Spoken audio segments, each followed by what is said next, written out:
If you want to buy cheap Fallout 76 items fast and safe, then check out easynpc.com and make sure to use my discount code DEMON for 5% off your entire order. A link is in the description below. What's up guys, Demon Asylum here with a new Fallout 76 video in which I'll be going over how the new reputation system in the upcoming Wastelanders DLC works.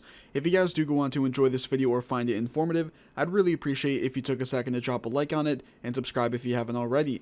I also have a great Discord server about all things Fallout 76 that you guys can join. If you're interested, the link is in the description. So this information is going to be coming from Bethesda's Inside the Vault article that released earlier today, and while I'll be going over exactly what was said there, I'll also be providing some of my own thoughts and such afterwards. Let's get started. The first thing I want to mention from this article before getting into the reputation system info is that Bethesda announced we'd be getting a special Wastelanders announcement sometime next week, and that we'd also be getting a new official trailer for Wastelanders on Tuesday, February 4th. If I had to guess, I would say that the special announcement is going to be a release date for Wastelanders, or at least an update on it and along with some other new details. We shall find out in just a matter of days though. Now let's move on to the new reputation system. When you first meet the settlers and raiders, they will be hesitant to include you, a newcomer, in their affairs. The more you do to help a faction by offering information, taking down their enemies, and completing quests, the more you will prove you're someone they can rely on and your reputation with that faction will increase. Eventually, you will rise through 7 different reputation ranks, from hostile or cautious to neutral, friendly, and ally, among others. Whenever you gain reputation with a faction, you will receive a notification that shows how much reputation you earned. The amount of reputation you earn also depends on what you did to earn it. Completing a story quest, for example, will net you a large amount of reputation, while finishing a faction daily quest or making certain choices during conversations offer additional ways to gain some reputation. You will be able to view your current standing with both factions at any time by opening the social menu. An icon for each faction indicating your current reputation rank will appear at the top of the social menu near your account name. You can click this to open a reputation pop-up that shows your rank and your progress towards the next. As your reputation ranks with the raiders and settlers increase, people at Crater and Foundation will treat you with more warmth during your interactions, and that faction's vendors will sell you a wider range of goods. By completing story content, you will also gain access to new vendors that sell plans for a few new faction-themed items, which will unlock at certain ranks, like neighborly, friendly, or ally.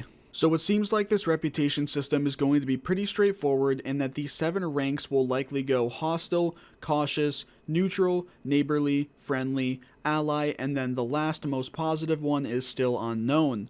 My guess is that you'll start off in Wastelanders by having both the settlers and raiders either cautious or neutral towards you, and your actions with each faction from there will decide whether that changes positively or negatively. While it's explained that you can gain reputation with a faction through completing missions and certain conversations among other things, it doesn't explain how you'd go about losing reputation with a faction. Will we have the option to just kill some people from one of the factions or ignore a faction altogether and that will result in your reputation going down with them? Or will it be something where certain quests will have to do with both factions, and choosing how you handle them, such as fully siding with one or working out a happy medium for both, will decide if your reputation with a faction goes down any? We don't know for certain the details of any of that just yet, but I'm sure we'll find out soon enough. Something we do know now though, and one of the things I'm most excited for, is unlocking a wider range of items being sold to us by the vendors of whatever faction you increase your reputation ranks with. I think it's a great concept, and it will be interesting to see what all gets sold by one faction's vendors at the highest reputation rank versus the other faction's vendors at that rank. Not only that, but how many and what kind of vendors will unlock from each faction for doing story content, as well as what cool new faction themed item plans they'll sell after achieving certain reputation ranks with them. All of this stuff also naturally raises the question of if we'll be able to max out our reputation ranks with both factions, or if we'll only be able to do it with one. I'm curious to know if it will be a case where we can only commit to one faction enough to get all of the themed item plans and such made available to us, and then having to trade with other players to get the ones from the other faction. Just another thing we have yet to find out, but surely we will soon enough. Overall though, I think this reputation system is going to be a great addition to Wastelanders, and I'm excited to find out all of the details about it, as well as the extent of how it affects things in game for us. That's going to be it for this video, guys. Let me know in the comments what you think about this new reputation system and which faction you're looking forward to siding with the most. As always, if you've enjoyed or found this informative, be sure to drop a like down below, subscribe for more, and click the bell icon to be notified when I post new videos. Thanks for watching, everyone, and have a great day.